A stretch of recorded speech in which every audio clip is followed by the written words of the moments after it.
Did you know that it's a good idea to wake up hibernating bears? Or that plants are always trying to kill you and you should probably get to them first? And if you're trying to climb a tree, you should definitely try lighting the forest on fire to see if that helps. You don't have to go outside to learn about nature, there's plenty that you can experience from your very own living room. Just like its predecessor, Ori and the Blind Forest, Ori and the Will of the Wisps is a beautiful puzzle-solving platformer. With a colorful atmosphere, inviting music, and engaging sound effects, you'll be pulled right into the game. It has a similar feel to the Blind Forest, but it doesn't feel like you're replaying it.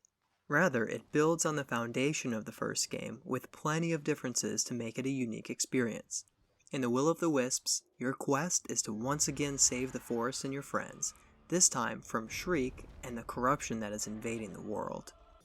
Your goal is to reunite the 4 wisps scattered across the map and make them whole once again. There are more puzzles to solve in the Will of the Wisps, with the same emphasis on adventure with a variety of biomes to explore. You'll swim underwater, burrow through desert sand, wander through darkness, climb through the forest, and trek through snowy tundra. And with the new autosave function, you won't forget to save and lose a ton of progress. The world feels more filled in, with NPCs to interact with, who add to the world. You've got this massive frog, Qualic, the huge bear, Bower, Lupo to give you maps, Ophir to sell upgrades, and plenty of Moki to greet you on the paths. With added abilities and experiences, the Will of the Wisps feels more developed than the first game. You get to decide which abilities are best suited for you, and develop your own style of traveling and dealing with enemies. Also included is the absolute best ability in the game, to be able to fast travel from anywhere to any discovered shrine. You buy some abilities, find others, and can upgrade most of them. There's more to do than simply exploring and finding everything, with a heavier emphasis on puzzle solving to make progress.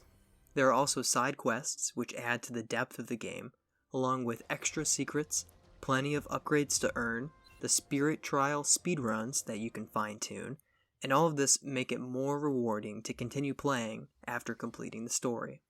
There are no online interactions or purchases in Ori and the Will of the Wisps. While the Will of the Wisps is a very colorful and striking game, it's not childish, and teens and adults will find it immersive and rewarding. Ori and the Will of the Wisps does a great job of telling a beautifully tragic story. The emotional story is done very well, but young kids might not be ready to handle it if it's unexpected. With mild fantasy violence, you do fight to take down different corrupted creatures that disappear as they die or get buried under boulders. The Will of the Wisps has the same type of difficult chase scenes as the first game, as well as some difficult boss fights. These do feel like less of a difficulty spike, but I think that's because overall, the rest of the game is a bit tougher. The puzzles are more difficult to solve than they were in the first game, including this musical one that I had to look up how to solve, though you might be able to figure it out. There's nothing wrong with a game being a bit challenging, but I think it's a game that younger kids will struggle with if they try to figure it out on their own. The quests and side quests can get pretty complicated pretty quickly. It's difficult to figure out exactly what you're supposed to do next. Things are more complicated, with more abilities to find, more quest markers available at the same time, and you don't know which one to do first. Side quests are also marked from where you received them, not by where you need to go. For instance, once you have some soup, you need to remember which Moki told you that they wanted the soup, even though all of them are named Moki, and it could have been any one of them. It can still take a while to travel around the map, although fast traveling is vastly improved, especially with the ability to travel to a spirit shrine from anywhere. Ori and the Will of the Wisps also has the same mystical perspective as its predecessor, involving energy and spiritual forces working in nature. There are very few glitches to deal with, and they hardly affect gameplay. A few different times I would begin to walk to the side, but the camera would get stuck while I ran off screen into thorns or enemies. As I worked toward finding every secret in the game, I earned the ability to reveal all secrets on the map, but some of them weren't showing up until I restarted my game. I also had a couple of pretty minor rendering issues and some cutscenes.